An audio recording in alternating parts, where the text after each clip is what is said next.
everyone. Today is February 17, 2022, and thank you all for joining the Extended Day Ahead Market Working Group 3, Greenhouse Gas Accounting and Cost. Here today, my name is Brenda Corona. I'm here with the Stakeholders Affairs Group at the California ISO, and I will be helping facilitate this meeting. And I'm also joined here by Kevin Head and Brian Jacobson from the California ISO. Then we do have some few reminders for this meeting to make sure you feel free to see all our related information on the initiatives page, as well as this call is being recorded and will be posted publicly within the next few days under the Stakeholder Initiatives page.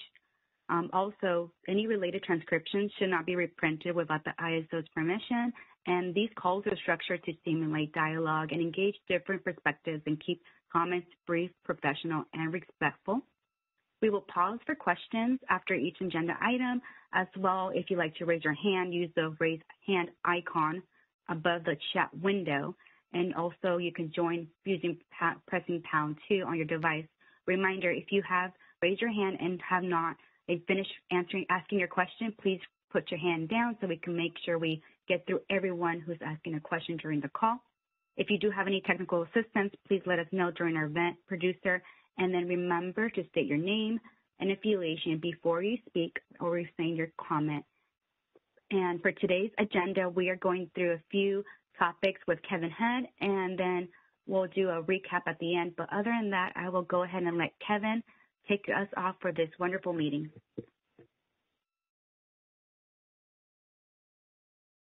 Well, thank you, Brenda. I'm just getting my camera going here. Hey everybody, welcome to Working Group 3. Today we have two main objectives. So the first is to review the homework assignment responses that we got to get a sense of the open questions that are existing for the working group. And then once we've done that, we will take a look at that scope document that we drafted at the beginning of this working group to make sure that it accurately aligns with the remaining topics that we have to address. And really the overall goal of today's meeting and for Tuesday's meeting is to set us up as the working group for the remainder of the sessions that we'll have. And really we need to characterize what the open items that are left on the plate are so that we can seek to discuss, document, and drive towards as specific and detailed of a solution as possible. So, in that spirit, I'm going to pull up what I am thinking will be the remainder of the schedule. And this will help kind of folks hopefully understand where we're going. So today we're going to gather those questions that I mentioned, and these were questions that were on the resource-specific and unspecified approaches towards the market optimization topic. And then after revisiting those questions, we're going to return to the scope document for potential edits, reorganization, and elaborations. Then we're going to take some of those homework questions that are things that like I can respond back to and form sort of these foundational elements of the proposals and review those as a group to make sure that we're starting on a really solid foundation of common shared understanding so that in the next two meetings, we have a really good foundation to hear about this version 2.0 approach of each of the resource specific and the unspecified or zonal approach to the market optimization. So on Thursday, next Thursday, we'll hear from the ISO on the resource specific approach. And we're really hoping to use that session to address a lot of the questions that we'll raise today and make sure that we understand the proposal at as detailed level of understanding as is possible at this point in the working group. And then we'll do a similar exercise on Tuesday, March 1st, where we're really getting into the nitty-gritty of the proposals and sort of fill in the missing components that we have today. And then once we do that, we'll have a solid documented version of, hey, here's what this approach looks like. And then we'll perform the evaluations of each approach against those design objectives, which we had agreed upon early on as well. So the question would be, okay, we have a more detailed approach. Now we can say, okay, how does this approach match up with the objectives, the desired end state that we're trying to reach? And then we'll use the March 10th meeting to, maybe do a side-by-side comparison of each approach. These further out meetings are a little more uncertain, but that's where I'd like to go. And then use the last two meetings for cleanup of some smaller items that maybe didn't make their way into the documents for the approaches, and then come up with a draft working group report. So at any point, I'd encourage you guys to raise your hand if I'm losing you.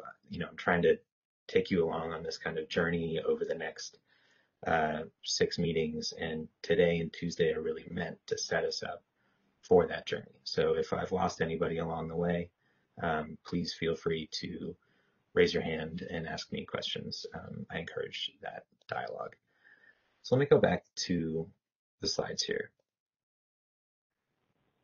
So I'm going to start today's conversation off with a slide that we showed in yesterday's working group debrief meeting. And the reason why I'm doing this is to sort of help connect the dots between what we talked about yesterday and what we're going to talk about today. So these 4 boxes were meant to represent sort of the scope of the working group, and is sort of a reframing of the slides that were presented way back in December to, some of them have stayed the same, but I'm adding a few that have emerged as we've gone through these working group meetings. In particular, you'll see that the approach-specific issues in the bottom left box, those weren't things that we had really initially considered in the scope document. So this is what I had considered to be sort of the main overall remaining scope items that we have to address. The next slide has the homework assignment responses, and what I've done is sort of agree out. You'll see here, the accounting topic on the top left is this top line of general accounting questions that we got. And then similarly, there's the approach specific, etc. And the homework assignment I thought was a really successful endeavor. We got 11 entities submitting their responses, and we got a ton of questions. You'll see that there's a few more in the unspecified or zonal approach, because the resource-specific approach is something that's already been designed and implemented, and is something that's already in the Western energy imbalance markets operations today. So naturally, there's a few fewer open areas, but that's to be expected. And so you'll see that there's a few more in the unspecified or zonal approaches column. As far as the types of questions that we got an even number-ish in this general accounting topic. We got not very many in the approach-specific questions for the resource-specific approach, and there was quite a few more in the unspecified or zonal approach, and we'll characterize those in a little bit. I've also created this new category, which is secondary dispatch and other consequences. So these are sort of the knock-on effects of the approaches that we are discussing in the working groups. So I wanted to make sure that there was a special space carved out for the discussion of sort of the implications of each approach. Next, we have reporting and settlements. So these would be the things that are the output from the market, making sure that whatever market design that we have, the reporting and settlement implications of those are well understood. And finally, there's these miscellaneous categories that are sort of up in the air and are smaller items that are less integral to the overall approach, but are still make sense to raise in the context of the working group. So thanks everybody who submitted questions on the homework assignment. I hope that as we go through the responses today, you'll see the benefit that those added, because I think there's been some really good questions that we've had, and we got a really good turnout in that response. So I'm going to pull up a document, which is the homework assignment questions. And you can find this on the ISO's website. I'll just show you where it is on the ISO website if you want to follow along from home, rhetorically speaking, I suppose. And they're right here. They're in the working group, EDAM working group website under homework responses.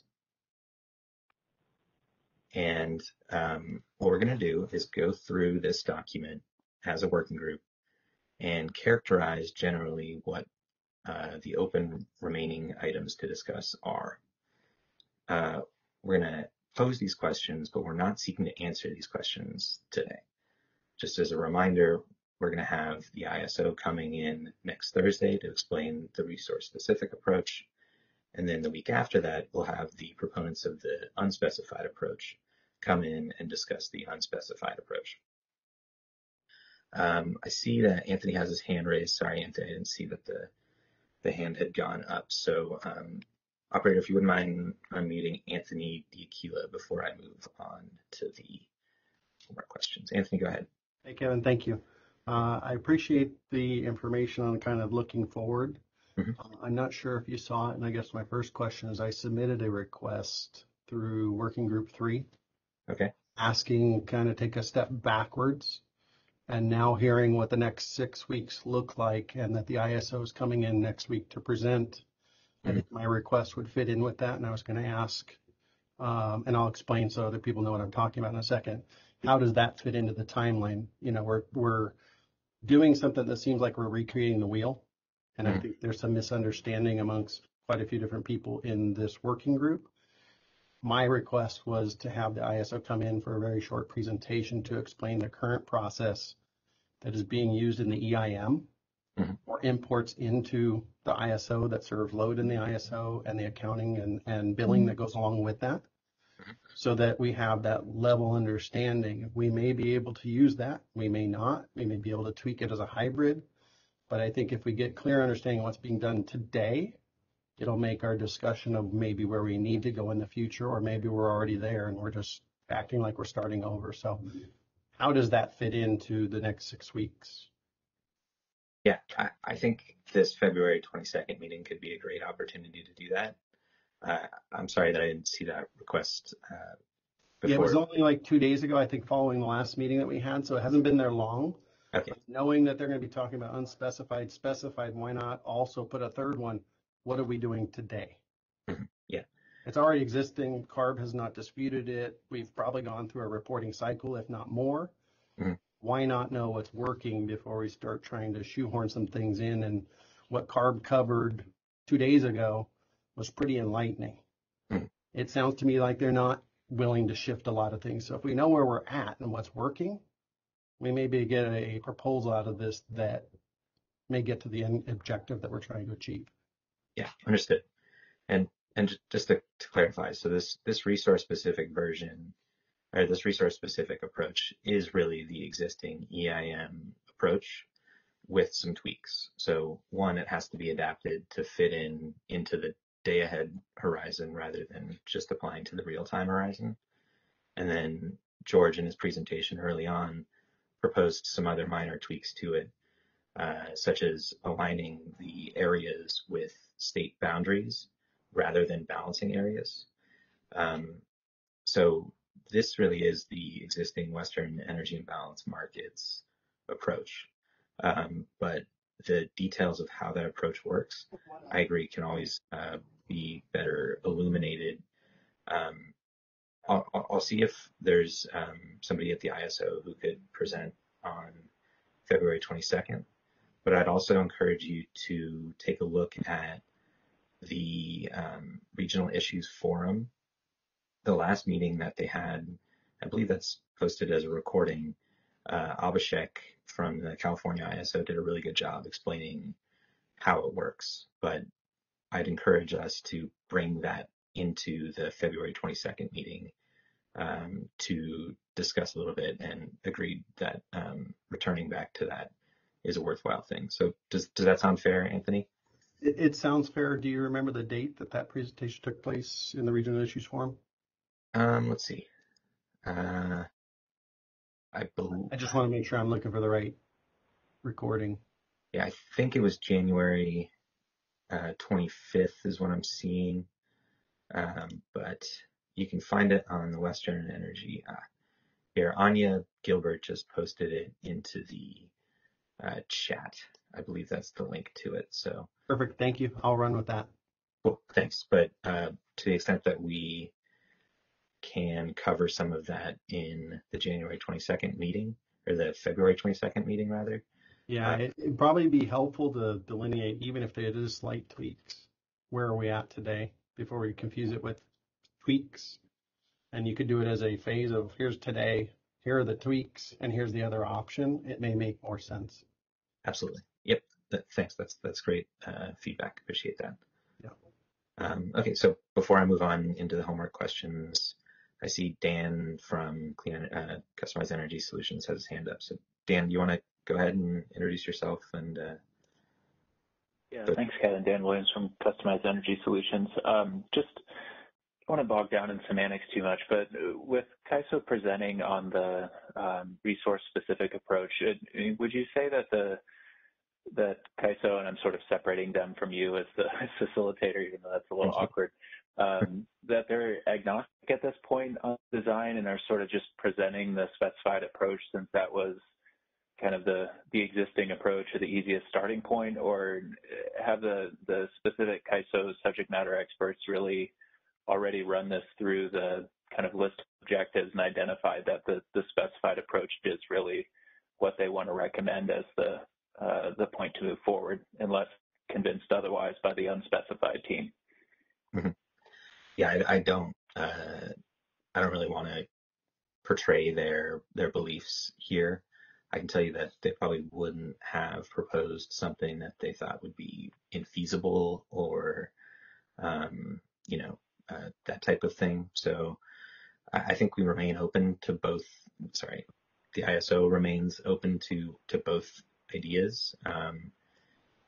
So at this point, I don't really want to argue for them. I'm trying to stay impartial, as you had mentioned. So I think in general, they're pretty agnostic. They'd like to see what both options are on the table. But again, I'll leave it to them to make a specific argument.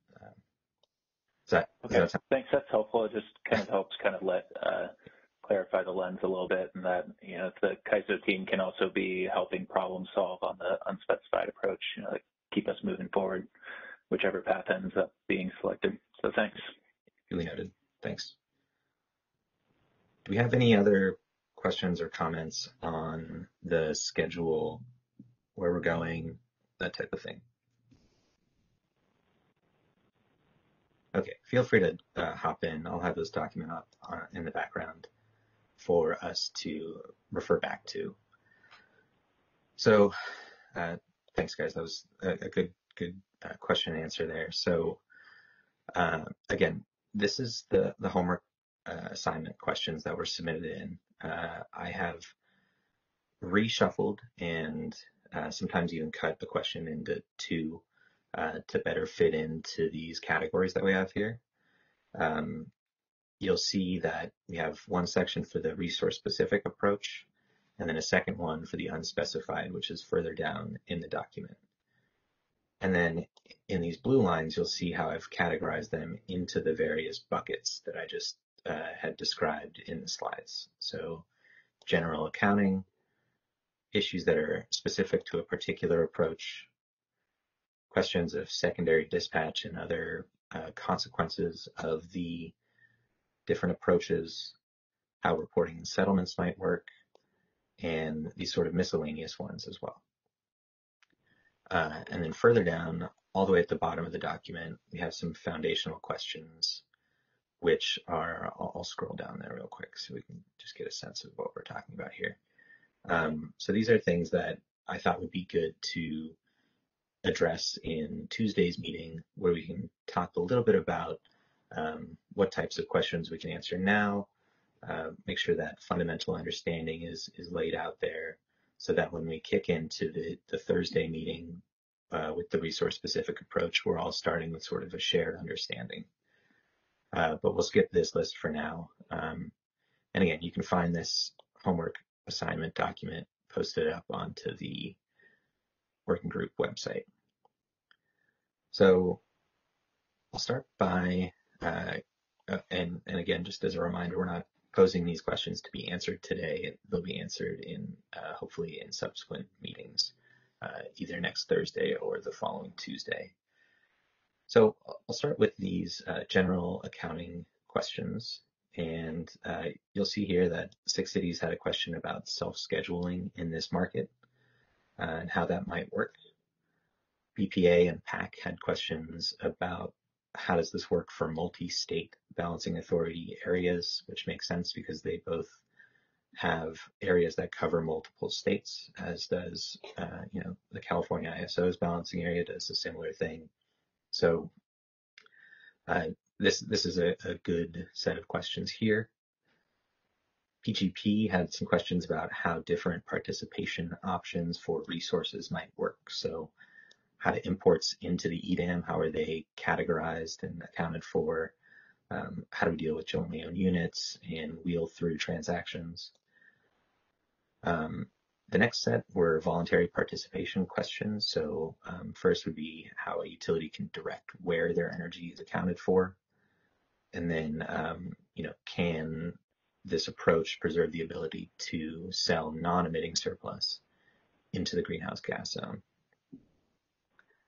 There were several questions about multiple greenhouse gas zones. So this is a little bit different than the question of BAAs that span across multiple states. Rather, this is, as we heard from Washington Department of Ecology, and the 2 programs for greenhouse gas, like carbon pricing, won't be linked at the beginning of the working group or the EDAM go live. So how does the model account for having not 1 greenhouse gas zone, but 2 greenhouse gas zones? So these are good questions and one that I hope we can address in next week's meeting.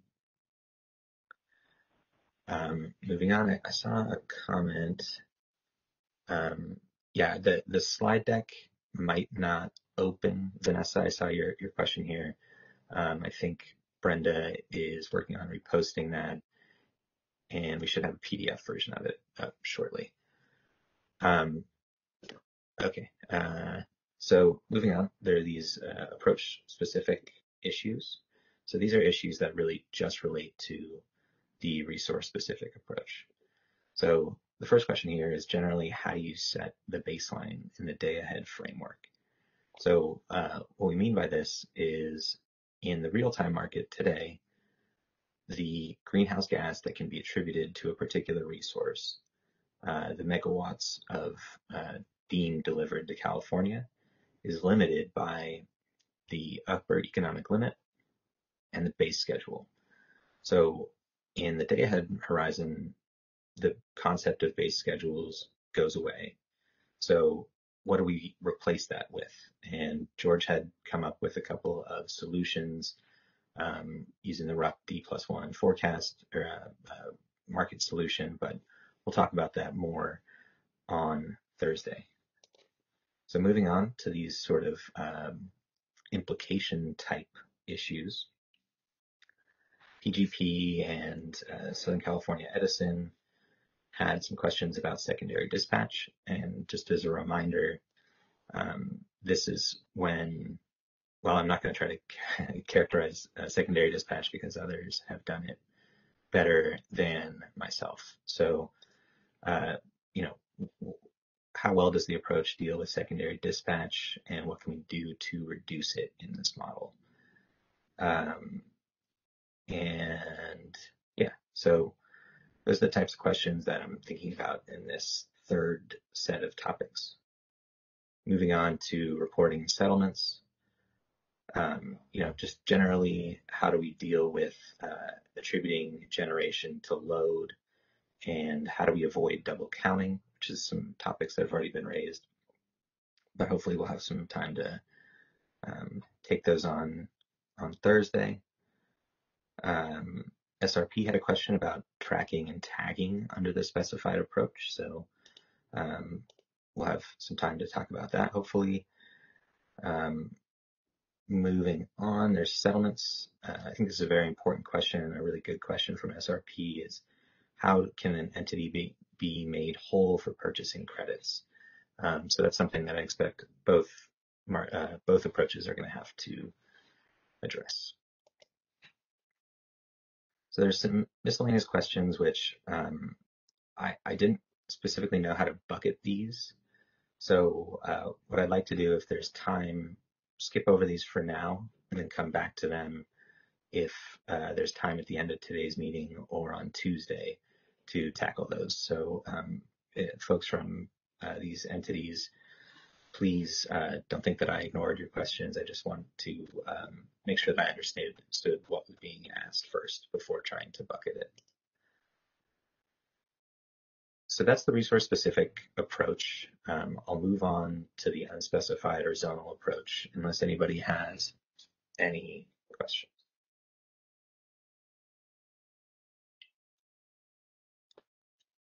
Okay, cool. So sounds like you folks are with me so far. Again, what I'm trying to do is characterize what the open issues are with the hope of taking these questions and plugging it into that scope document that we had to make sure that we had a good roadmap of where we need to go to have a consequential and meaningful product come out of this working group. Okay, moving on. This is the unspecified or zonal approach. I'll be using these terms somewhat interchangeably. I wanted to keep the unspecified language because that's what we have been using previously, but it will also be discussed as a zonal approach. So don't get confused that these two are different. They're referring to the same approach. So BPA had some questions about how the boundaries of a greenhouse gas zone might be defined. Six Cities had a similar question about how self-scheduling might work, and so did SCE. So, how does a self-scheduled transaction be reflected in this methodology? PAC similarly had a question about boundaries of GHG zones and how do we come up with what resources fall into the GHG zone. And then this might better fall into a different category. So sorry, WRA, if I mischaracterized it. We'll talk about that in a little bit. Moving on, voluntary participation. So this is the question of, can supply resources elect to serve in the non-greenhouse gas zone, elect to not serve the greenhouse gas zone? How does that election work, et cetera? So you'll see here that the California ISO had these questions, and hopefully with these out on the table, we'll be able to tackle some of those issues. There was a similar question here for the multiple greenhouse gas zones. So how do we allocate, say, a resource, the zonal transfer occurs, but there's two greenhouse gas regulation areas. How can that import be allocated between those two different areas?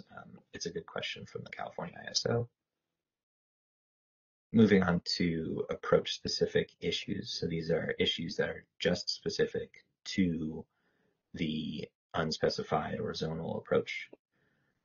Lots of questions here about, can specific entities use their own specified emissions rate and how that interacts with CARB's policy. Lots of questions about how the hurdle rate is specifically designed and calculated. Is it dynamic or static? And the California ISO has a couple of examples here. So, we'll conquer those as we go. More questions about eligibility requirements here. And, I'll just kind of breeze through these. I think a lot of these are more detailed questions, which we'll get into in subsequent meetings.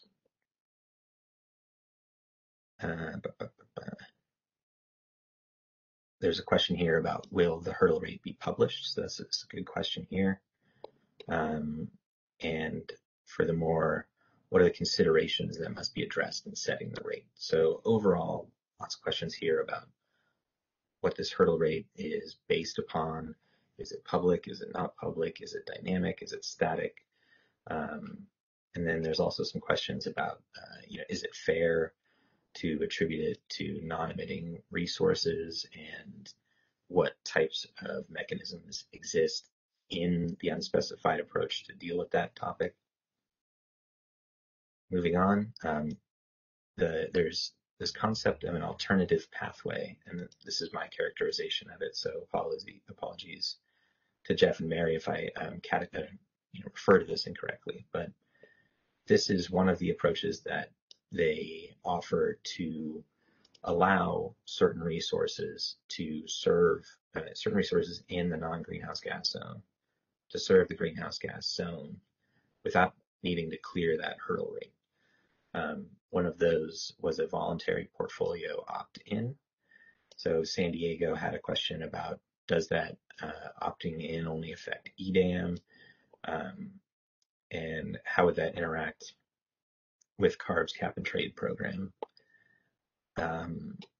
Moving on, so there was a fair amount of questions here about the hurdle rate and the alternative pathway, which I think is to be expected, considering the novelty of the approach. So it's good that we're getting those questions out there. Moving on to secondary dispatch and other consequences. So the ISO asks, in what specific way does this approach reduce or limit secondary dispatch? So this is something that I hope we can tackle head on coming up in the further subsequent meetings. I won't go too far into detail here, but again, these are posted. Lots of questions about alignment with state reporting requirements. So EPA has to meet the needs of and interests of state regulators for their programs. I think a lot of folks had that. The ISO, PAC had a question about how the obligations are assigned, and PGP asked how is it this information reported. So some questions on that. Who's responsible for reporting? A lot of these same type questions. Moving on to settlements would be, could the ISO collect revenue from load and greenhouse gas revenue and then pay it out to the sellers of power? How would that work, and who is getting paid? And then finally, there's questions about how this aligns with the energy imbalance market, and does it make sense to have the Western energy imbalance market model use one thing and potentially have EDAM use a different one? So hopefully that's a question that we can address in coming meetings. Okay, so those are the types of questions that I saw coming out from the working group. So thanks everybody who submitted those questions. I'd like to pause here to see if anybody has any thoughts or concerns about how this information is presented. And then if not, we can sync into the potential revised scope document. So let me pause and get a drink of water, but if anybody has any questions, please raise your hand.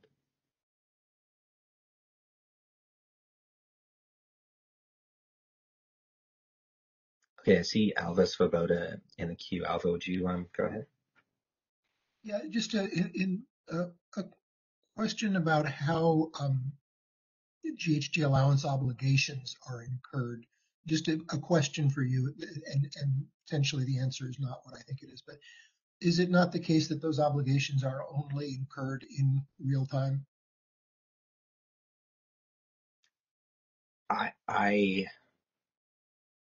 I believe I know the answer, but I don't want to misstate anything.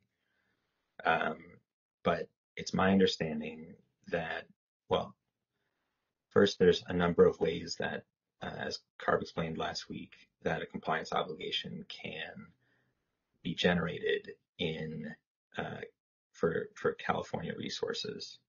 So really what we're talking about here is just those emissions that are being delivered by currently the Western Energy Imbalance Market, which are imports from states outside of California into the state of California. So first, that's kind of the box of things that we're talking about. And then further, I believe, yes, you're correct, that it is, as far as I understand, based on RTD results, so the 5-minute market results. So, if anybody from the ARB wants to respond, that's my understanding of it, but I don't want to mischaracterize anything about the program. So if I misspoke, you can raise that, and if not, please reach out to the ARB for that. Great, thank you. And Thanks, that would imply that any obligation, in quotation marks, accounted for prior to that point is essentially an anticipated obligation, not an actual obligation. Yeah, I believe that's correct. But I don't know the details of this. So thanks. I just think that's material for the issue of how this design relates to what occurs in the EIM. mm-hmm. Agreed. Thank you.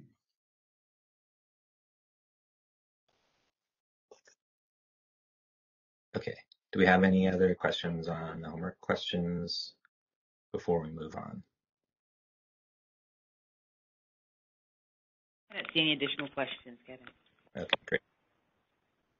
So the next document I'm going to pull up is an adaptation that I've put together of the scope document, which we had discussed early on in this working group.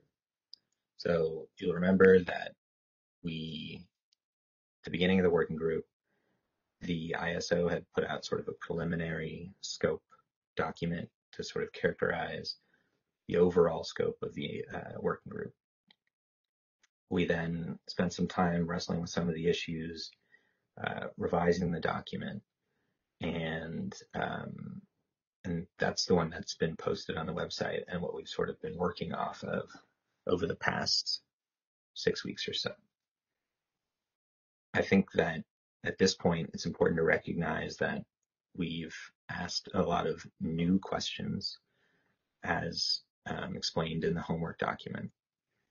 And we've clarified a lot of thoughts, at least I have myself internally in my own head, as to what we're really looking at here and what this working group is really intended to resolve.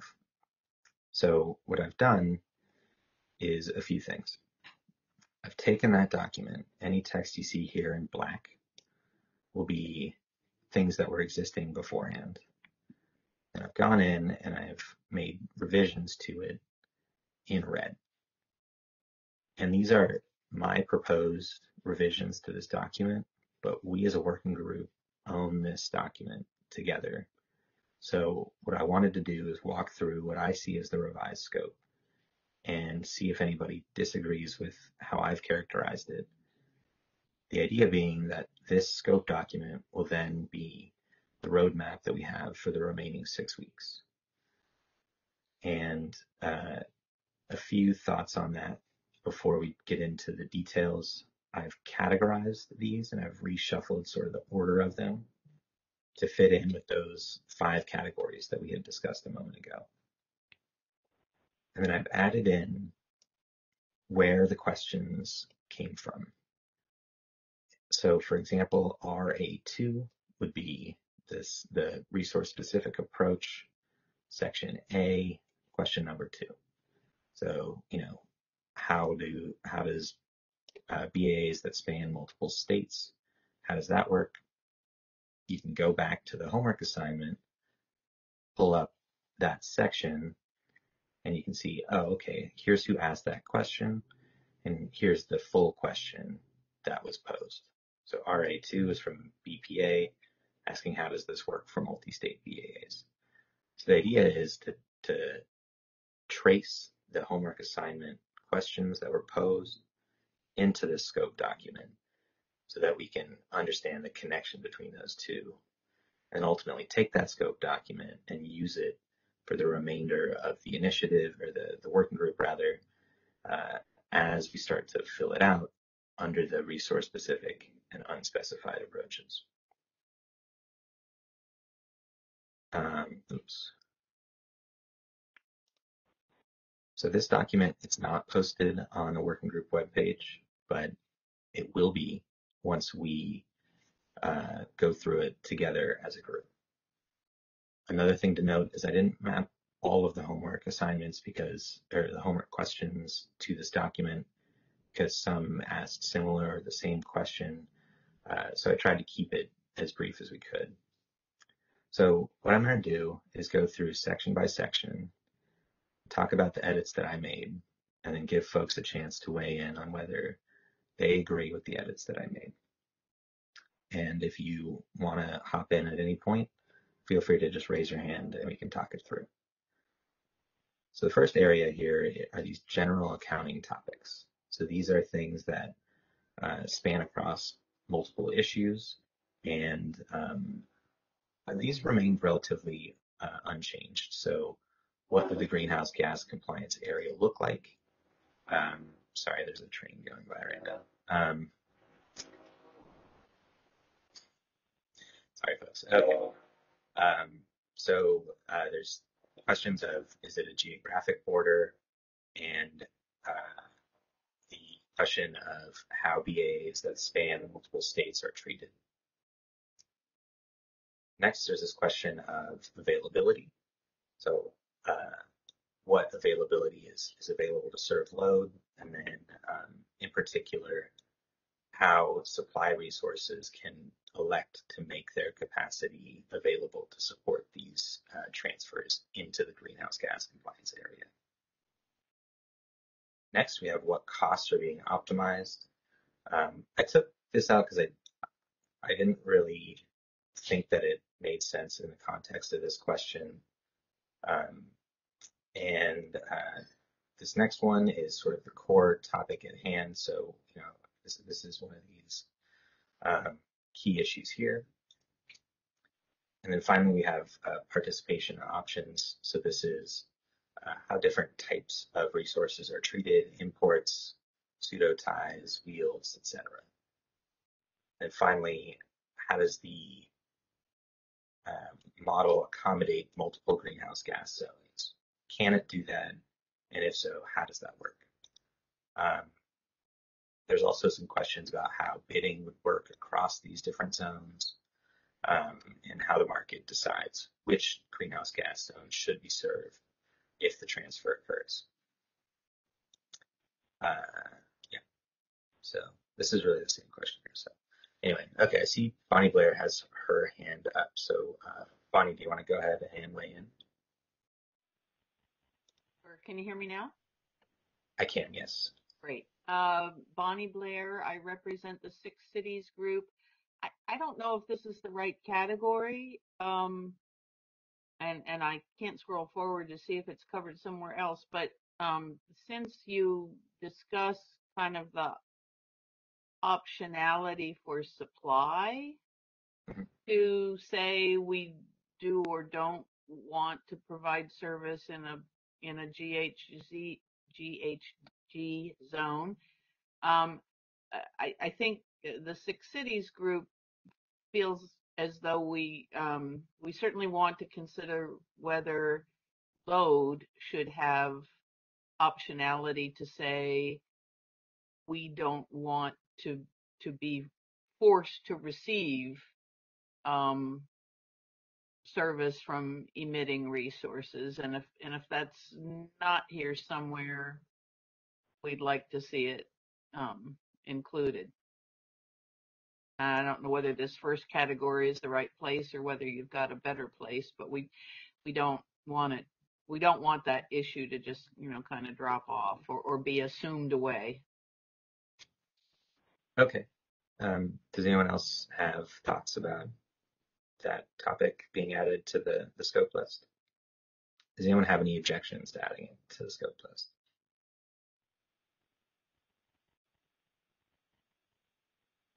So while folks are thinking about that, I have heard that there's several participants who are interested in this. So I don't want to rule it out, but it is the type of thing that would require pretty drastic changes to the market, as far as I understand. And furthermore, there's a lot of implications for that, which would be, if a load didn't want to accept emitting resources, but it needed to for reliability purposes, how do we prioritize that need for reliability against this preference to not receive emitting generation? Second would be, how do we characterize whether generation is emitting in the first place? Because we would have to come up with a methodology to attribute not only greenhouse gas intensive energy into a greenhouse gas zone, but to a specific load serving entity, which would be a pretty drastic revision on how the market works today.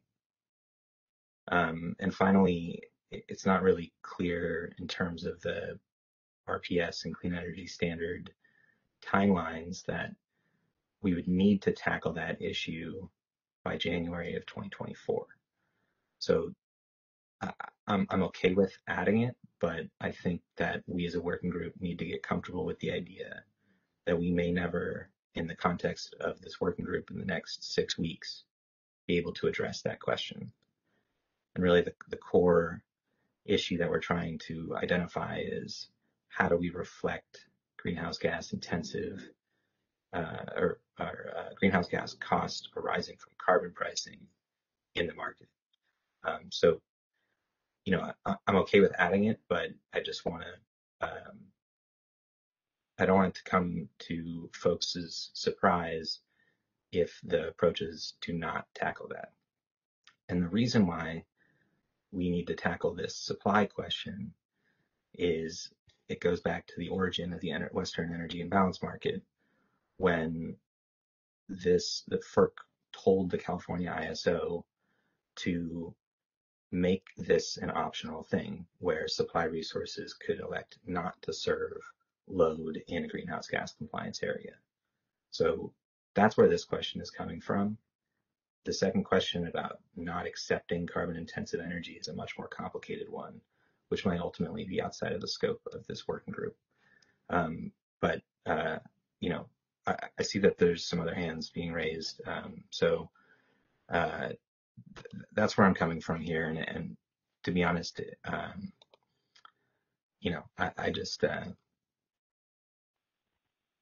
it could really derail the conversations if we continue going down that pathway. But I think Doug Howe might have something different to say. So Doug, do you want to go ahead and raise your thoughts? Yeah, can you hear me, Kevin? Yeah, yes.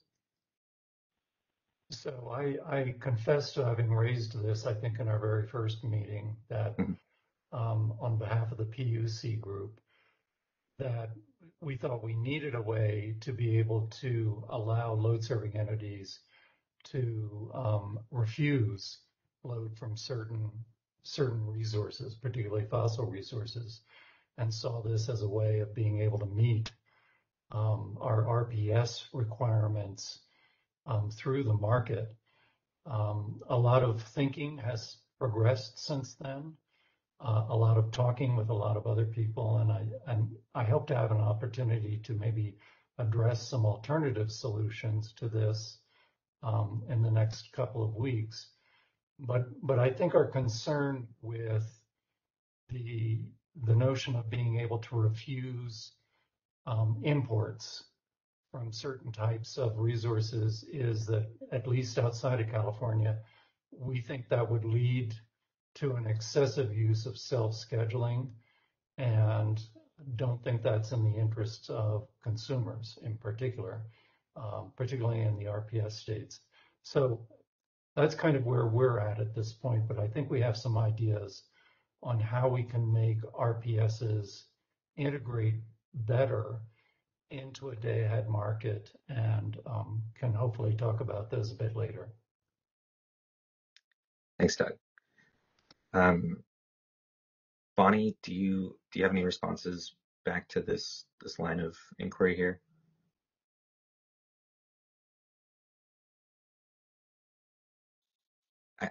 I just think that if we add it to this list, it's going to imply that once we've created the potential for load to elect, say we all agree that load should be able to elect not to receive it, it would mean that we would have to come up with an entirely new approach to how that would work, which I think we need to agree at some point is outside of the scope or inside of the scope of this working group, but it's not something that exists at this point and is still pretty early on in its ideation. So, that's where I'm coming from. I see that Phil from SCE has his hand raised. Phil, do you want to go ahead?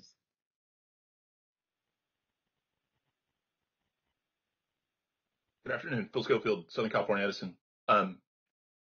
Bonnie, so what I think the ARB told us last time was that the only way to take to get an attribution of emitting resources would be to tag it. So I don't think you will end up having a compliance burden from EIM, or at least a direct compliance burden, unless you tag it, right? So if the market happens to serve you, there's the secondary dispatch. We may, as load serving entities, take a reduction in our allocations, but I don't think you would have to, say, show the city council or, people that you have contracts with that you are taking emitting resources. It would come from the market rather than something that you've got tagged, right? So tagging is the only way to get a compliance burden. That was a long way to get to what I was trying to get to. Additionally, and I think Kevin's making this point, I worry if all the loads decide that they don't want to take emitting resources, what are we going to use to serve load at 7 p.m. that we haven't got rid of gas yet. We may not be able to all argue that we are not taking emitting resources in the peak hours.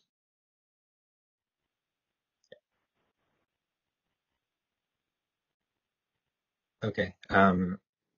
So I don't want to let this issue go without hearing back from folks who might be interested in adding that to the scope.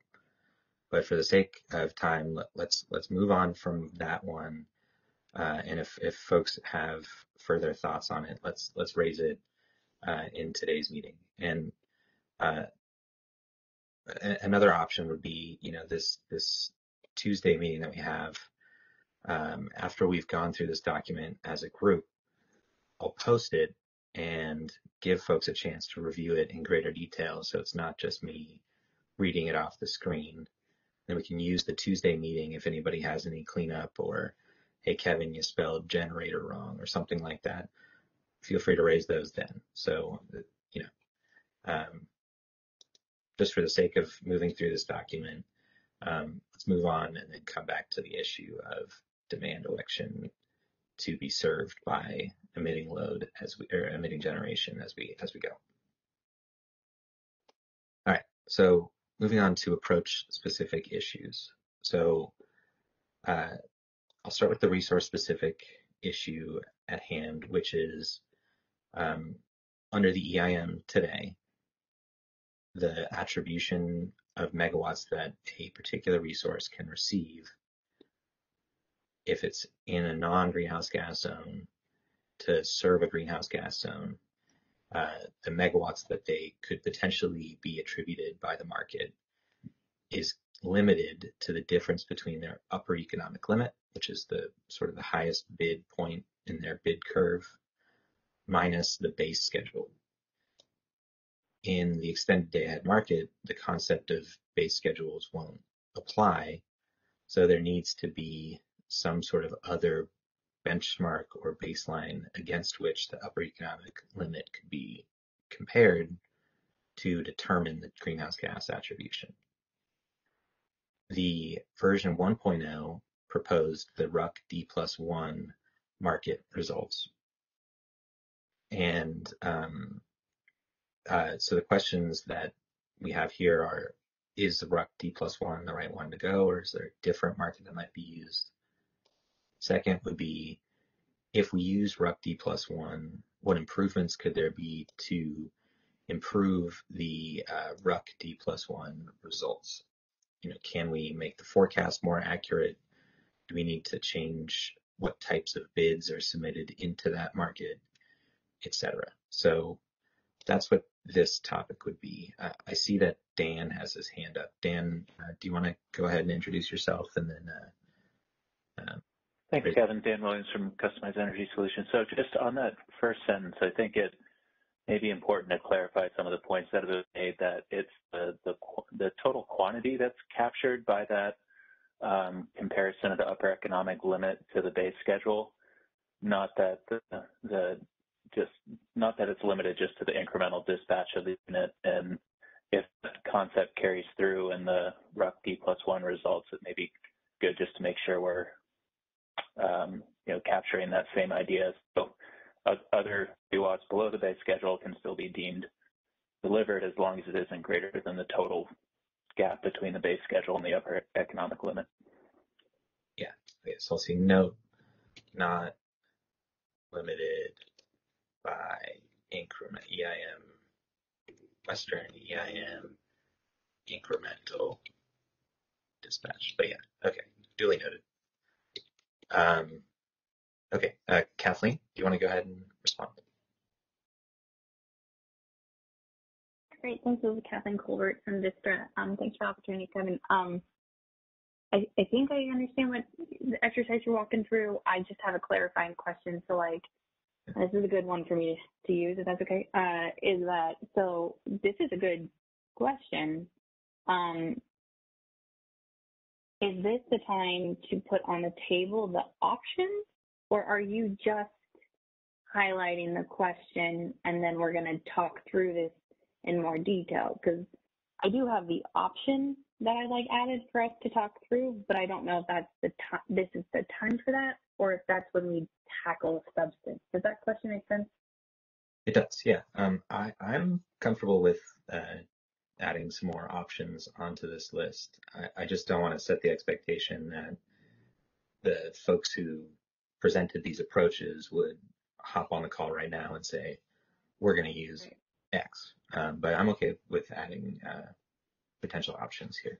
So, do you have one? Yeah, and I'm cool however you want to handle this, obviously. But I think the merits of a stay ahead second pass, we need to talk through that as an option. Could be before, could be after. I think there's lots of stuff to talk about. But I'd like that to be on the table to discuss the pros and cons of a second pass in the day ahead. Sorry, what do you mean the second? Oh, like a second optimization pass? Second ISM pass. Okay, I can add that. Thank you. Second IFM pass. Okay, and that would be, the benefits of, as far as I understand it, I don't want to speak for George too much here, but the RUC D+1 would be customized, or already is, or it doesn't allow the transfers between zones. So I imagine this second IFM pass would also be subject to that constraint. Is that right? Well, whatever. We can tackle that as we go. So. Okay. Yeah, no, that's okay. Are you just saying that the thing that makes it different is that transfers are blocked? Correct. Yeah. That is conceptually correct. It would just be based on the actual market, so it gets rid of the inefficiencies of the D+2, and it has the timing issues we need to talk about. Yeah. So not saying that there aren't cons, just saying that it's worth talking through. Yeah, understood. Great suggestion. Okay. Okay. I'll move on to the questions that were specific to the unspecified rate. And you'll see here that a lot of them deal with how the hurdle rate calculation works. So as a reminder to folks, the unspecified or zonal approach relied on, at least in its the way that it was presented initially, there being a non-greenhouse gas zone and a greenhouse gas zone. And the transfers from the non-greenhouse gas zone to the greenhouse gas zone would be enabled if the price differential was sufficiently high.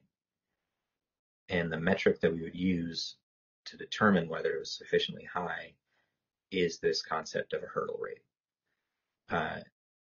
The way that it was proposed initially was that it would be an exogenous input, but we got a lot of questions about how it would be calculated. What is it responsive to, as well as how frequently is it calculated, etc. So I have these framed as questions.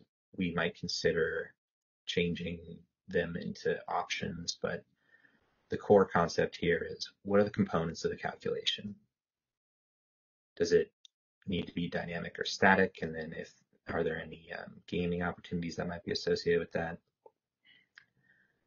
Is it responsive to the prevailing market rate of greenhouse gas allowances? Greenhouse gas allowances trade on secondary markets. We might want to consider the prices in the secondary markets in determining the hurdle rate. Next, how does it factor in emissions intensity? Does it factor in emissions intensity? And if so, is it an average or a marginal emissions intensity? How frequently would it be adjusted? And are out-of-zone clean resources that are assigned to the zone backed out of this hurdle rate to make it more accurately reflect the prevailing average emissions rate in the non-greenhouse gas zone? Lastly, the question would be, can EDAM SCs negotiate their own specified emissions rate? And would self-scheduled power qualify for a resource-specific emissions rate? And you'll see quickly that some of these span multiple areas when I talk about this alternative pathway. So I set up this basic framework where there's a non-greenhouse gas zone and a greenhouse gas zone, and the hurdle rate has to be overcome to allow the transfers from the non-greenhouse gas zone to the greenhouse gas zone. There might be, however, and in the unspecified approach there was, suggestions of how certain resources might be able to serve in the non-greenhouse gas zone, might be able to serve the greenhouse gas zone directly without considering the hurdle rate. So what types of options are there? There was an idea of a voluntary portfolio opt-in, and questions about how frequently that election could be made. So the idea in this scope topic would be, okay, what are the types of criteria that we would consider to not have to be subject to the hurdle rate? How do we define those? How do we limit those?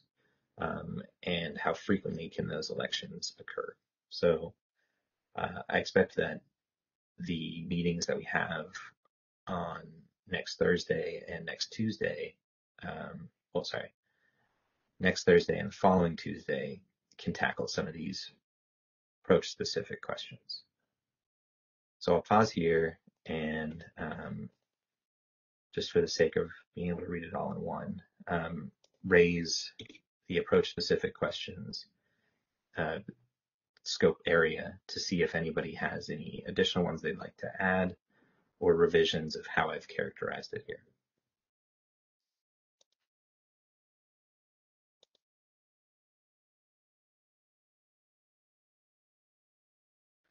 Okay, I am not seeing any questions or hands in the queue, so I'll move on to secondary dispatch and other consequences.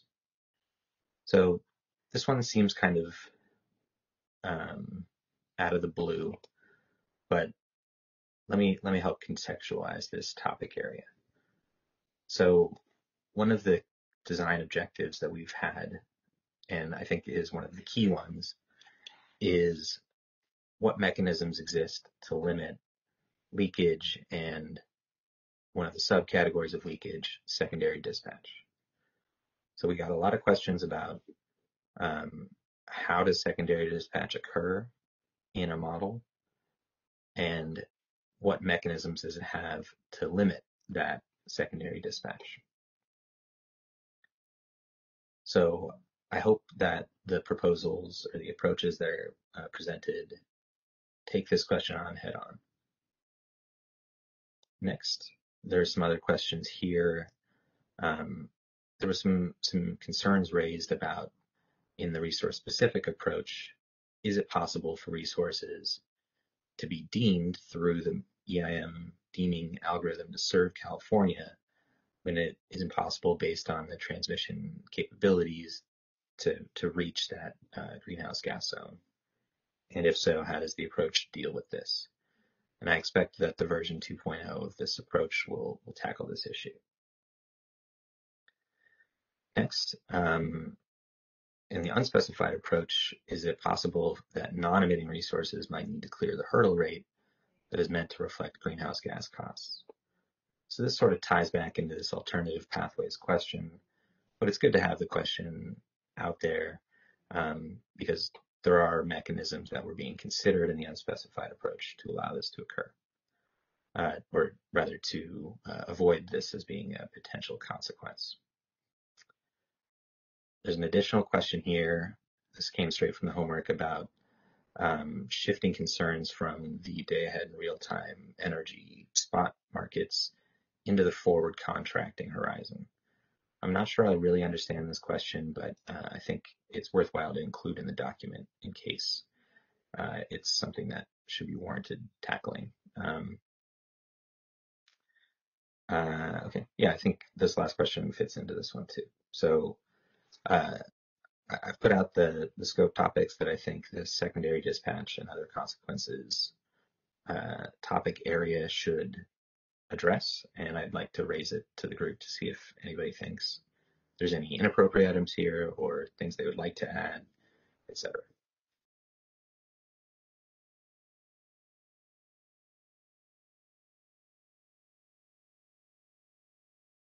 I don't see any questions or comments in queue. Okay.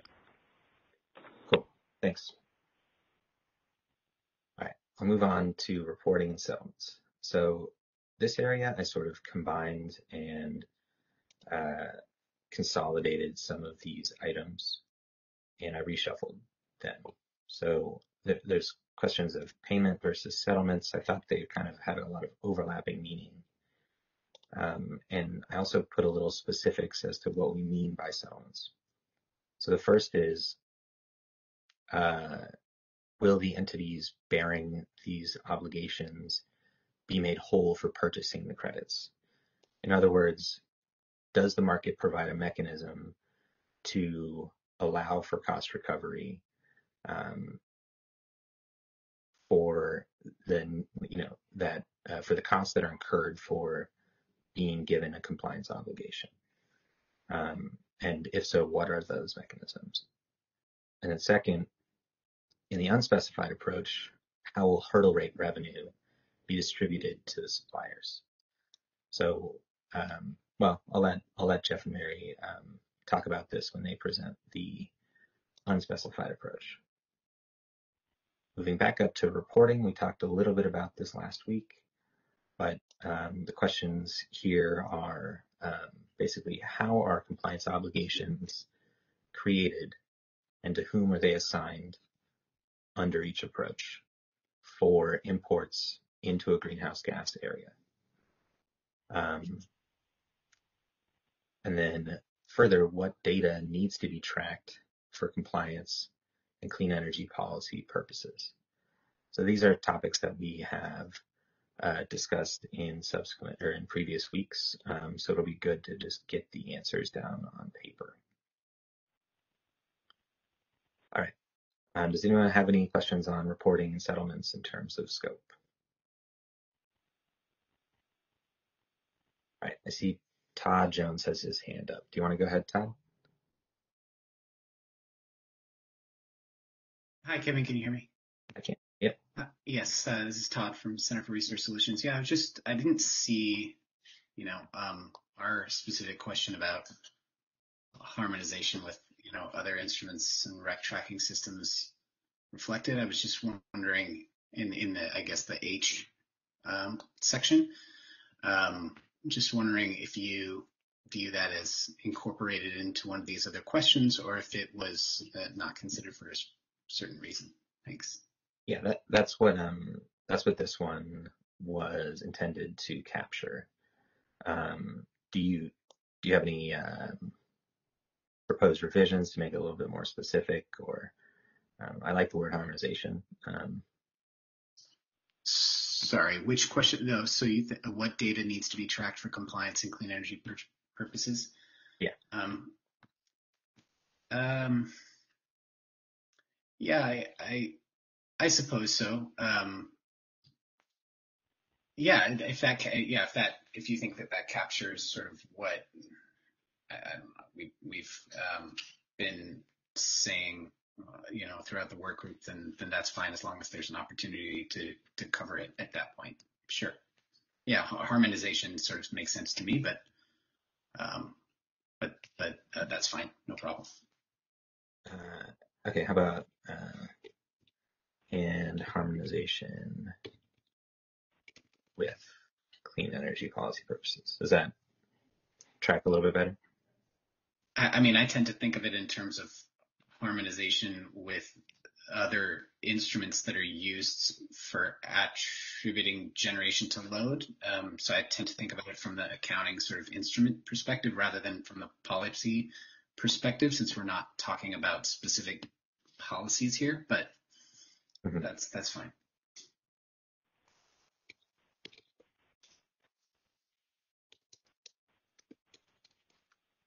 All right, cool. All right. Anybody else?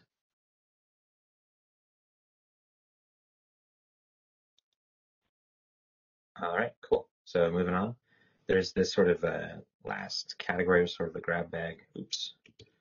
And this is bidding of greenhouse gas costs. So should greenhouse gas costs be reflected in bids? If so, how? This is something that's already been addressed in the resource-specific model, but it's worthwhile getting it on paper. And then how are reference levels, cost reference levels calculated in this, and how are they used in market power mitigation?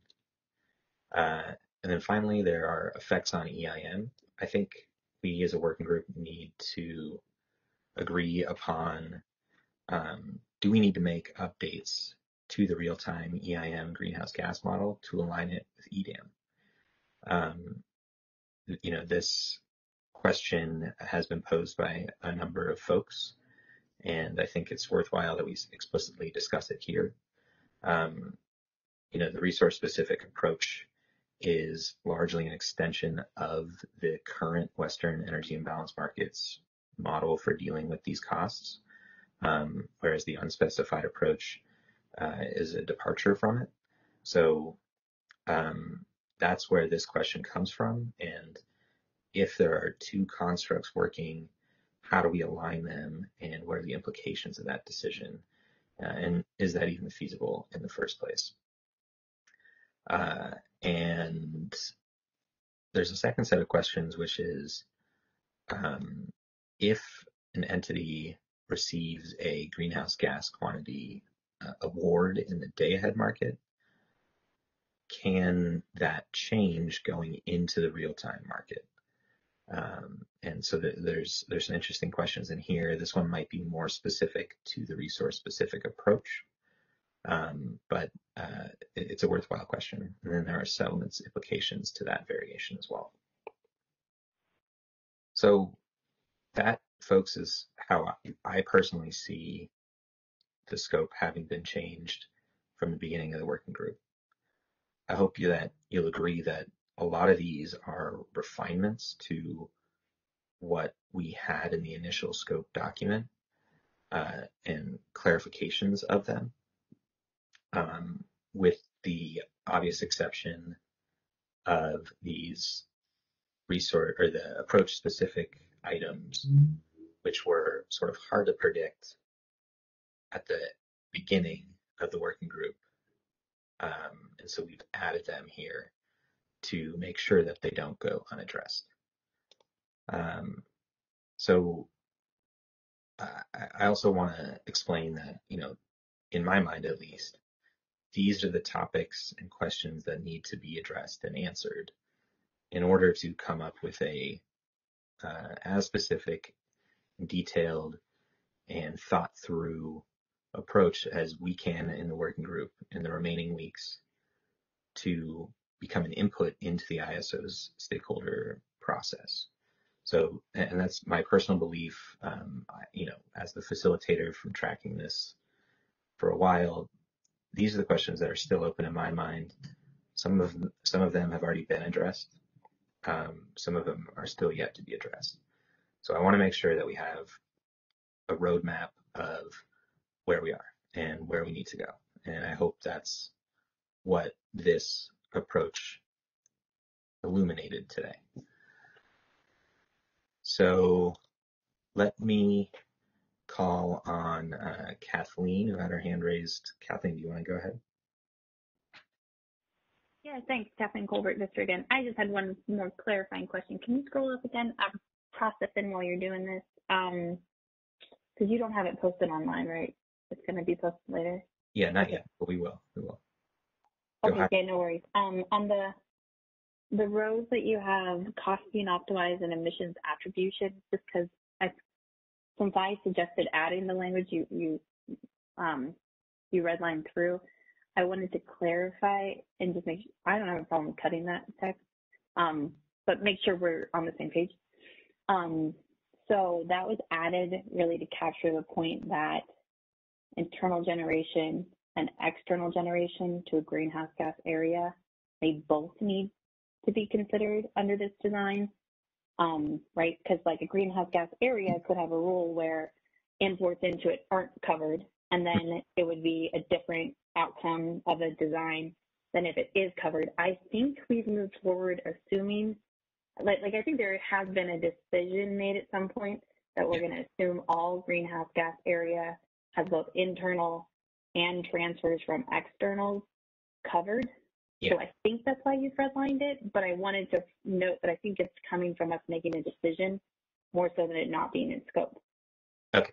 Yeah, let me, because this is meant to capture the whole scope, regardless of if a decision has been made, but let me characterize it a little bit differently, and let's keep it, because it's a good point, Kathleen. So let's say, yeah, just wanted to make sure I was understanding. Oops. So transactions covered. This would be generation within zone, within GHG zone, and imports into GHG zone. Okay, and then for non-greenhouse gas zone resources, what do we care about here? Just exports from the zone, or I think these same things, but generation within zone and then exports into the greenhouse gas zone. Do you agree with that? Yeah, but I think that makes sense to keep it clear, because like there is a design approach in which we would look at the value of internal generation in that area serving that load or loads outside differently than we would look at the value of that same resource exporting into a greenhouse gas. So I think this is a good lens to help us get more precise once we get into the nitty-gritty of the design details. But thanks for going through this one more time. Yeah. Are you okay with me removing it from this emissions attribution bucket and keeping it in the... Totally. Yeah. Okay, cool. Thanks, Kathleen. That's a great suggestion. All right. The next hand I saw was Alva Svoboda. Alva, do you want to go ahead? Let's see. We can hear you. We might have lost Alva. Yeah, I think he got disconnected. Okay, Alva, we will come back to you. Let me call on Anya Gilbert. Anya, would you go ahead and introduce yourself, please? Wait, I think Alva is back. Oh. And it's just a quick question, more of a on the question of reversing the GHG position between day ahead and real time, or at least a point to bring up there is that my understanding is that currently the GHG cost used in the EIM by the CAISO in its wherever a GHG cost might be used, and I think that would just be in the calculation of reference costs. But and correct me if I'm wrong. Maybe I'm speaking out of turn, that there is no GHG cost explicitly captured in any CAISO market process. Is there it's implied within the bid. Well, I mean, in the reference bids that the CAISO creates, you mean? Yeah, that's correct. Okay, good. So the issue I was going to raise was just that if the GHG cost is changing from one day to the next, which might be the current implementation, then there would be a concern with the GHG cost used in the day ahead versus that used in real time, and the relation of that to the reversal of position. Should there be a single GHG cost used by the CAISO markets for both processes? Yeah. Let me see if this captures it. Do they differ between? Does that reflect your question here, Alva? Yes, it does. Thank you. Okay, cool. All right, let me just make sure this is in red so we know that it's a new addition. All right, and Alva, just for your background, I don't want to get into it right now. Let's talk about it at a later date. Yeah, sure. Thanks. Yeah. Anya Gilbert was the last person I saw, most recent person I saw who had her hand raised. So can you go ahead and introduce yourself, Anya? Sure. Thanks. This is Anya Gilbert with the CAISO, and thanks for developing this refined scoping document. I think it'll be helpful for updating the proposals and kind of keeping track of stakeholder questions. So hoping we can continue leveraging this. Maybe just a kind of question for reorganizing. If you scroll up, I think it was in section 2 around emissions rate or emissions attribution. I just wonder if that's potentially fits under heading 2 of an approach specific issue, since actually I think it's a little further up there. Just wonder if that might be a better fit under the emissions specific issues. Yeah, I think I know what you're saying. I viewed this question to be like, what's the overall model that we used? But you know, I'm willing to move it down into the issue specific ones if you think it's more appropriate there. I'm okay with that.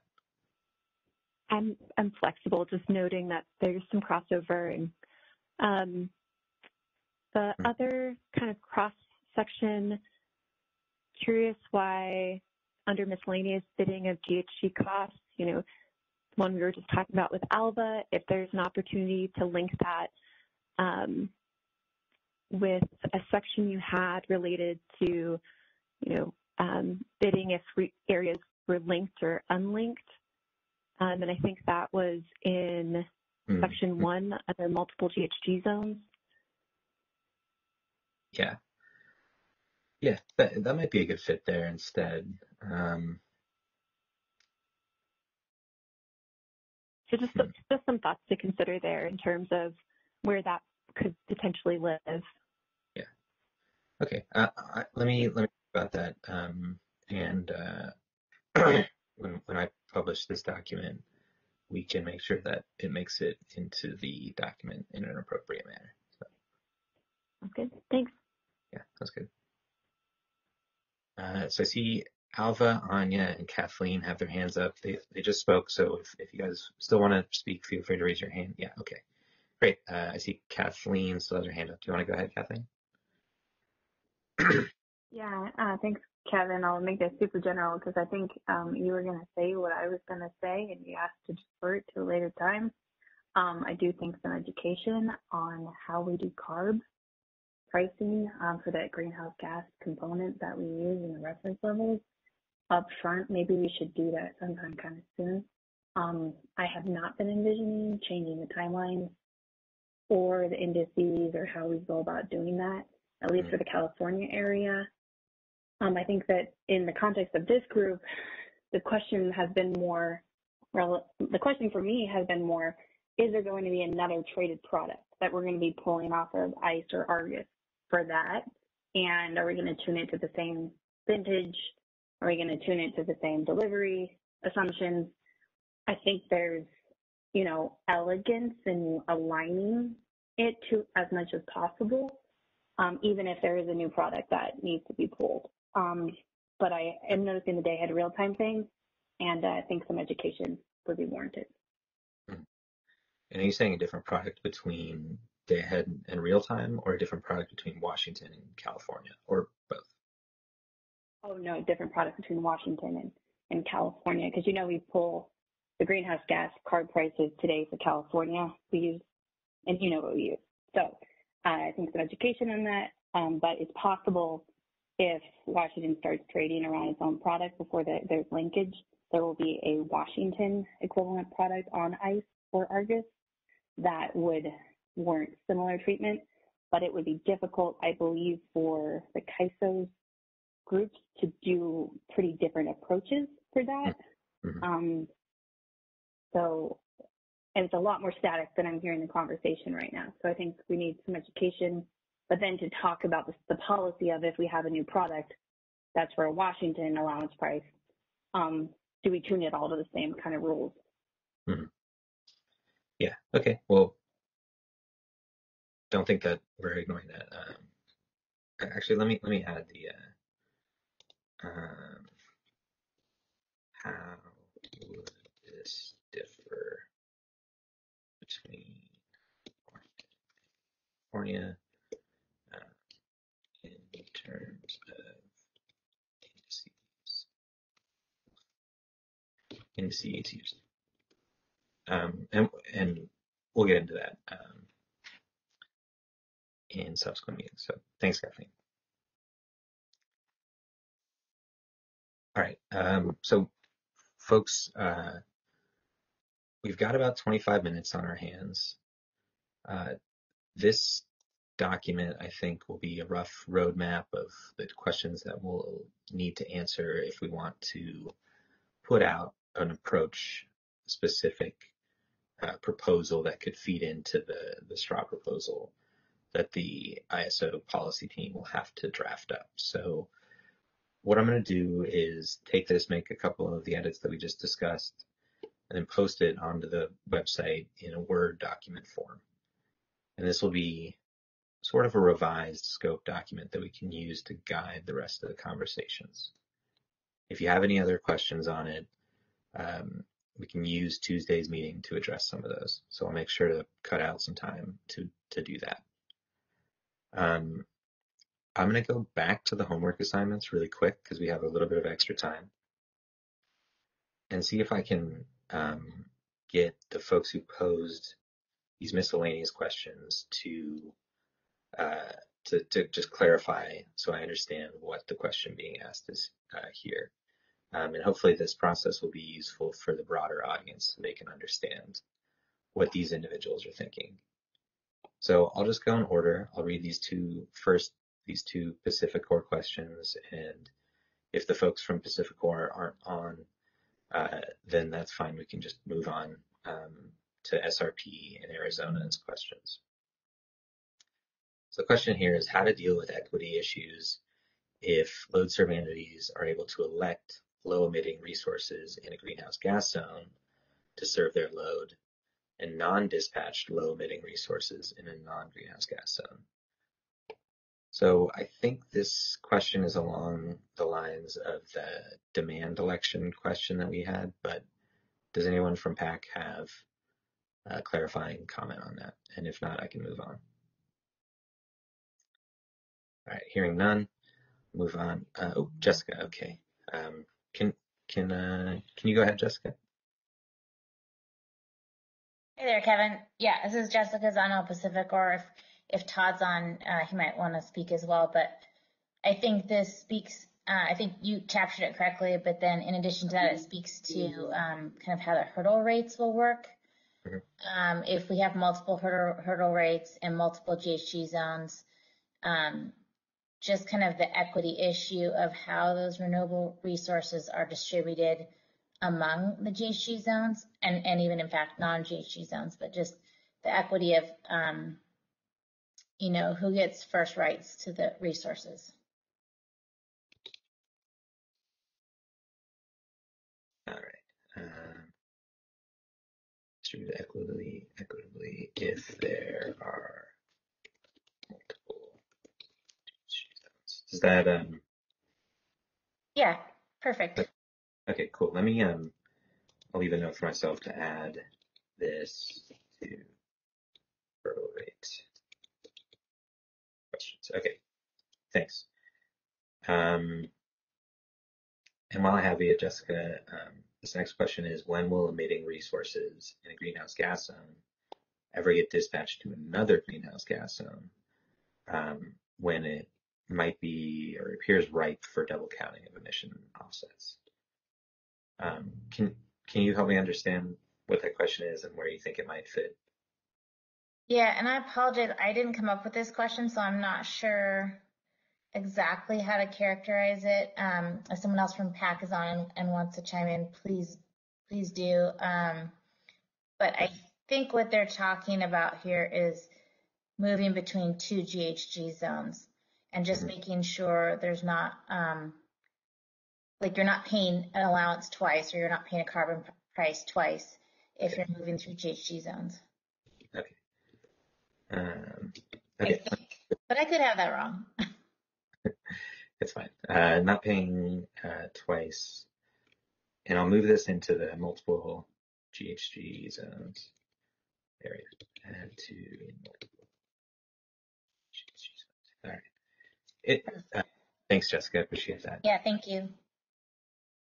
And folks from SRP, would a system approach use an aggregated carbon metric, regional carbon metric, or to use a resource-specific metric? I think this is talking about emissions rate attribution. So I'll go ahead and move it to there, but if anybody from SRP disagrees, to emission attribution. Okay, and then last question from Arizona would be, what level of accuracy does the specified approach need for it to be useful as different zones develop to prevent leakage or double counting? And can this level of accuracy be achievable? Yeah, maybe I'll move this down. I see Claire has her hand up. Claire, do you want to respond to this one, or do you want to discuss something differently? I actually wanted to raise a point afterwards, so I don't know if you're waiting for a response from APS on this. Yeah, I see Tyler had raised his hand, so let me give Tyler a chance to speak, and then we'll come back to you, Claire. So go ahead, Tyler. Hi, Kevin. Tyler, APS. What we were really talking about here was just how the EIM accounting works today, and is it scalable as differing zones develop? So if Washington becomes one, and can you scale it and prevent the leakage to the, acceptable extent in those states as, CARB may understand it is in California under the current specific accounting mechanism. So it's just, at some point, does it become too big and then you can't scale it as time goes on? That's really what we're after there. Yeah, that's a great question. Okay, I'm going to move it. We have a section for this. So I'm going to move it to the other consequences section. Thanks, Tyler. I appreciate you clarifying that. And I think it's good for other folks to hear that question as well. You're welcome. Thank you. All right, great. Claire, do you want to go ahead? Sure. Actually, can we go back to the screen you just had up? Sure. That'll help my thinking.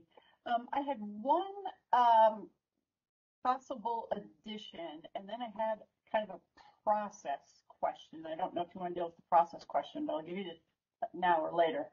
So the technical question. So looking at the SRP question, it occurred to me that there's one other issue that I don't think we've completely captured in the scope document, and that's the possibility that we could have effectively one emission rate that's encapsulated in a hurdle, but use a different way or a different emission rate used to actually attribute emissions to imports into the zone. In other words, we could use one emission value for basically doing the dispatch and settlement, and a more accurate emission value for attribution of resources within the greenhouse gas zone or the overall market footprint. So I just want to flag that that's an item I'd like to see explored a little bit.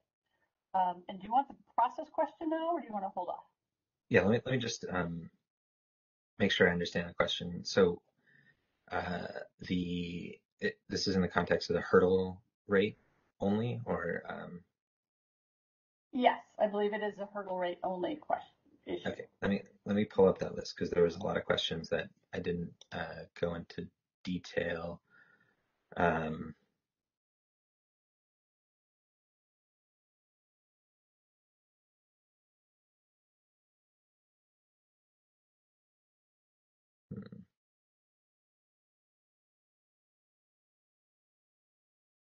I think this question might get at it. If two calculations are used, greenhouse gas price within greenhouse gas zones, and then the greenhouse gas price and intensity for the hurdle rate. But okay, how about are you okay if I just add your question in here? Do it live. Yeah. WT Western Power Trade. I can do this. Okay. All right. Can you say your question, please? Is it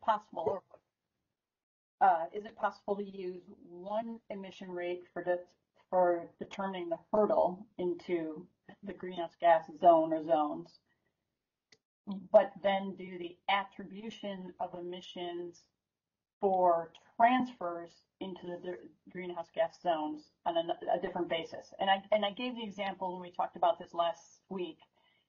If the hurdle rate was based on a marginal emission rate, that could be used for determining the transfers, the settlement, but we could alternatively attribute emissions for purposes of effectively compliance under the programs based on an average emission rate or residual average emission rate. Okay.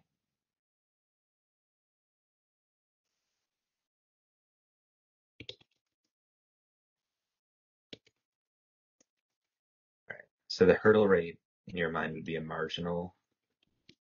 I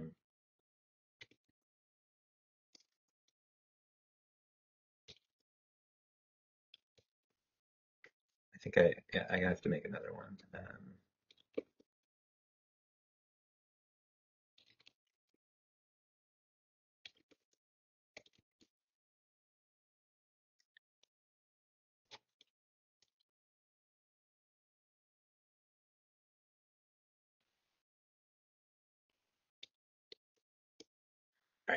let me read this out loud to see if it captures it. So is it possible to use one emissions rate for determining the hurdle rate, for determining the, for allowing transfers, and that would be a marginal emissions rate, and a different emissions rate for the attributions of emissions within the greenhouse gas zone, which would be for the purposes of complying with, for compliance under a greenhouse gas program, and that would use a residual average emissions rate. Is that? Yeah, I won't, I'll let you fix the language, but the idea would be that the marginal rate would be used for determining the transfers and for settlement, and that a different rate, a residual average emission rate, would be used to attribute emissions to the transfer for purposes of the cap and trade programs. Okay. Gotcha. Okay. All right. Well, cool. So thanks everybody for weighing in. Again, these documents will all be posted. I'll post a revised version of this.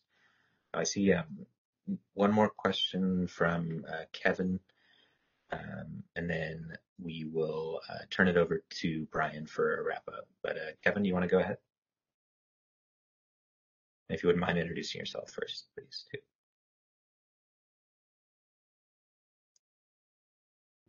Operator for Kevin. I'm sorry. Yeah, Kevin Best, Real Energy in Napa. Very briefly, I like what we just discussed in the context of CARB's low carbon fuel standard. We don't have to be green or not green. It's not black and white. It's our average emission rate. And of course, CARB does publish hourly emission rates for the grid each year at the beginning of the year. Maybe that's an index that she could agree to, but I like the concept that was just suggested, because we have both, black and white renewable customers, but in our case, this electricity is going into transportation. We're storing it for nighttime vehicle charging, and so we just need to know what the emissions, the carbon intensity is. Thank you. Thanks, Kevin. Sound like somebody was going to hop in there. Okay. All right. I see. Let's see. I see Claire had posted. Hey, Claire, you had a process question. I didn't mean to leave you out there. Would you mind unmuting Claire so we can ask that process question, and then I got to kick it over to Brian for the recap. So go ahead, Claire. Yeah. Thanks, Kevin. I appreciate you coming back to me. I just wanted to be clear in my head, one, how you plan to use the scoping document or the scope document going forward. I mean, it strikes me that this is very useful to have, and that hopefully both the CAISO and whoever's presenting on the zonal approach next week can kind of use this as a checkbox as they think about what they present, and that we can also use it. But I noted that you're also planning and going back to the foundational questions next week. With a goal of achieving a common understanding. Is that a goal of achieving a common understanding of what the question is, or is it a goal of common agreement on the answer? Yeah. So the common understanding that I was hoping to seek is more like how does secondary dispatch work under the current model? The issue of deeming, what questions might be out of scope for a working group, like questions about changes to CARB's policies. It would not be trying to characterize the foundation, like the version 1.0 approaches. So rather it would be meant to kind of just catch everybody up with these questions that weren't necessarily about the version 2.0, but are still things that I'd like to make sure that we have a chance to address. Is that helpful?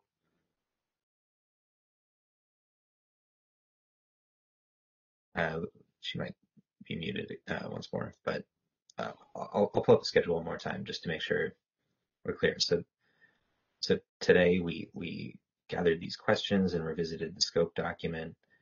We're going to return to the foundational elements that we had discussed to make sure that we all had the same base understanding of how the EIM works today, what was discussed, what's in sort of the purview of state policymakers and is outside of the ISO's purview, those types of things. And then we'll move on to the resource-specific version 2.0 on Thursday, which I expect will be presented by Anya Gilbert, along with folks from the ISO's subject matter expert team. And then the unspecified or zonal approach would be, I believe, presented by Jeff Spires and Mary Winke, who had proposed or who had offered this approach in the previous meetings. So that's what I'm hoping to do in the next few weeks. So with that, I will kick it over to Brian Jacobson for a little bit of a recap of today's meeting. Sure, Kevin, thank you. So a very brief recap for today. So the objective of today's session was all about a reset of our working group status and an alignment of our objectives and priorities going forward. So that objective helped greatly by the responses to the homework assignment.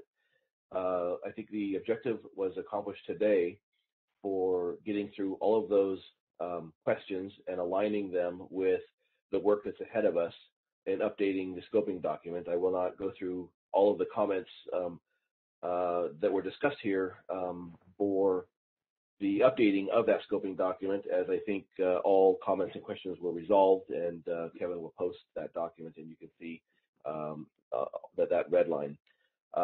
My job here to capture substantive discussion. I think there was maybe one or two discussion items. The first one being the question about the legitimacy or value in putting into the EDAM working group the topic of the optionality for a load-serving entity to manage or control emitting resources. That was discussed a little bit of length. There was concern for whether or not that the insertion of that objective into the working group would be feasible in our timeline and relevant to our objectives. And again, aside from that, there was some comments added regarding base schedule options. But I think in general, we reached our objective of reviewing all the questions and making sure that the submitters had the opportunity to make sure that Kevin put them in the right place in our objectives going forward, in our 2.0 discussions going forward. And I think we're well positioned to start tackling those next week. Thanks, Kevin. Thanks, great summary, and I'm sure the folks on the call today are tired of hearing me drone on, so I'll keep this short and just thank you, everybody. Have a good President's Day weekend, and we'll be back here on Tuesday for more discussion. So thanks, everybody. Have a good one. That concludes our conference. Thank you for using Event Services. You may now disconnect.